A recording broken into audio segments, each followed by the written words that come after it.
بسم اللہ الرحمن الرحیم۔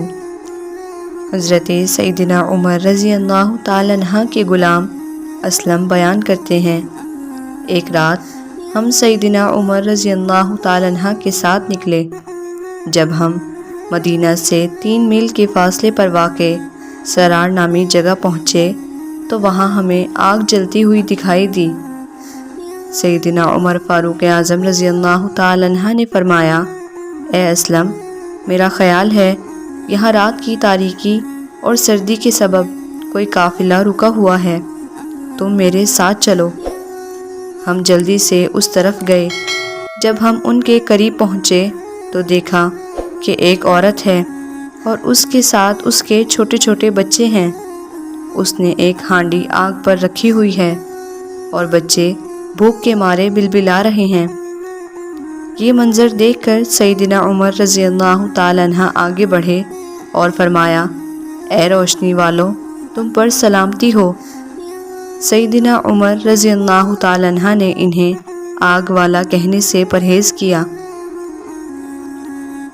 اس عورت نے جواب دیا، وعلیکم السلام۔ سیدنا عمر رضی اللہ تعالیٰ عنہ نے اجازت طلب کرتے ہوئے کہا، کیا میں قریب آ سکتا ہوں؟ اس عورت نے جواب دیا، اچھی نیت کے ساتھ آگے بڑھو ورنہ دور رہو۔ سیدنا عمر فاروق اعظم رضی اللہ تعالیٰ عنہ قریب ہوئے اور پوچھا، تمہارا کیا حال ہے؟ عورت نے جواب دیا، ہم اندھیری رات اور سردی کی وجہ سے یہاں ٹھہرے ہوئے ہیں۔ سیدنا عمر رضی اللہ تعالیٰ عنہ نے پوچھا، یہ بچے کیوں رو رہے ہیں؟ عورت بولی، بھوک کی وجہ سے۔ سیدنا عمر رضی اللہ تعالیٰ عنہ نے کہا، اس ہانڈی میں کیا ہے؟ اس عورت نے جواب دیا، صرف پانی ہے۔ اس سے ان بچوں کو دلاسا دے رہی ہوں تاکہ یہ خاموش ہو کر سو جائیں۔ ہمارے اور سیدنا عمر رضی اللہ تعالیٰ عنہ کے درمیان اللہ تعالیٰ ہی فیصلہ کرے گا۔ سیدنا عمر رضی اللہ تعالیٰ عنہ نے کہا، اللہ تعالیٰ تجھ پر رحم فرمائے، بھلا عمر کو تمہاری کیا خبر؟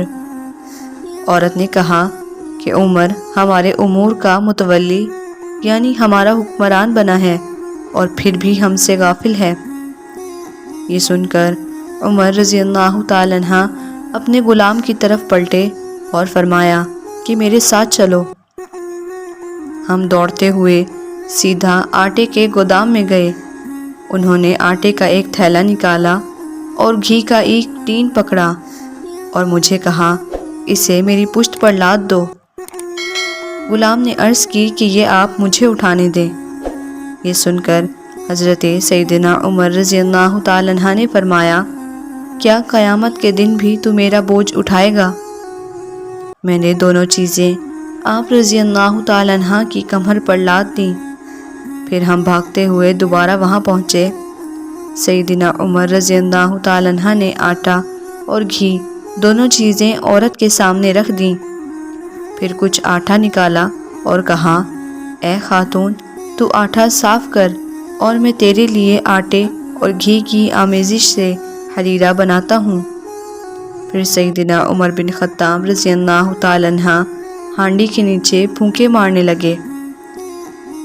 غلام نے دیکھا کہ دھوئیں میں سے مرغولے سیدنا عمر رضی اللہ تعالیٰ عنہ کی داڑھی مبارک سے باہر آ رہے تھے۔ پھر انہوں نے ہانڈی کو آگ سے نیچے اتارا اور خاتون سے کہا، تمہارے پاس کوئی برتن ہے تو لاؤ۔ وہ برتن لائی تو سیدنا عمر رضی اللہ تعالیٰ عنہ نے کھانا برتن میں ڈالا اور فرمایا، میں کھانا ٹھنڈا کرنے کے لیے اسے پھیلاتا ہوں اور تم بچوں کو کھلانا شروع کرو۔ سیدنا عمر رضی اللہ تعالیٰ عنہ مسلسل کھانا ٹھنڈا کرتے رہے اور وہ عورت بچوں کو کھانا کھلاتی رہی یہاں تک کہ وہ سب سیر ہو گئے۔ سیدنا عمر رضی اللہ تعالیٰ عنہ نے باقی کھانا اس عورت کے پاس رکھ دیا اور واپسی کے لیے کھڑے ہو گئے۔ ان کا غلام بھی ان کے ساتھ کھڑا ہو گیا تو اس خاتون نے کہا کہ اللہ تعالیٰ اس کا آپ کو اچھا بدلہ دے، تو زیادہ حقدار ہے کہ امیر المومنین عمر رضی اللہ تعالیٰ عنہ کی بجائے تو خلیفہ ہوتا۔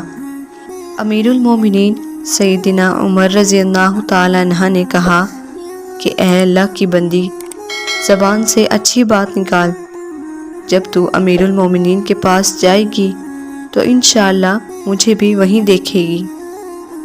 پھر سیدنا عمر رضی اللہ تعالی عنہ ان سے کچھ دور ہٹے اور پھر دوبارہ ان کی طرف پلٹے اور اونٹ پر بیٹھ گئے۔ میں نے عرض کی، کیا اب بھی آپ کو کوئی مصروفیت ہے؟ انہوں نے مجھے کوئی جواب نہیں دیا۔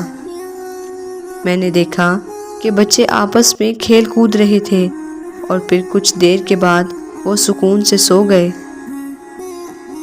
اب سیدنا عمر فاروق اعظم وہاں سے اٹھے اور میری طرف متوجہ ہو کر فرمایا، اے اسلم، بھوک نے ان کی نیند اڑا دی تھی اور وہ رونے پر مجبور تھے۔